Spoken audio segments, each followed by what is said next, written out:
প্রশ্ন করতে পারেন যে মাথাটা নেড়ে করেছেন কেন? তাই প্রশ্নের জবাব কিভাবে দেব? যে আমাদের দেশের পরিস্থিতি, কারেন্ট থাকে না, ৭টা হলেই দোকান বন্ধ করতে হয়, সরকারি আইন। তাই কারেন্টের ব্যবসা করে ভাত খাই। এই মাথার চিন্তাতে কালকে দোকান বন্ধ করে এই মাথা নেড়ে করে ফেলেছি। তাছাড়া মাথায় আর টেনশন কুলাচ্ছে না ভাই। কারেন্টের পরিস্থিতি সম্পর্কে সবাই জানেন এবং বোঝেন। কারণ এই হচ্ছে টাকা লোড দিয়ে তারপরে কারেন্ট চালাতে হয়। এই দেখুন মিটার,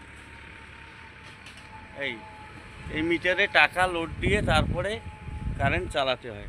তাছাড়া এই কারেন্ট কখনো চালা সম্ভব না। সেই টাকা দিয়ে কারেন্ট কিনে যদিও কারেন্ট থাকে না, কিভাবে আমরা জীবন বাঁচাবো? ফ্যামিলি কার্ড তারেক ভাই দেওয়ার কথা, সে ফ্যামিলি কার্ডও আমাদের ভাগ্যে হয় না। কি হবে কি হবে না তা কিচ্ছু জানি না। কারেন্টের ব্যবসা, কারেন্ট থাকে না। তাই কি করব ভাই? তাই মাথা নেড়ে করে ফেলেছি এই মাথাটি, এই যে।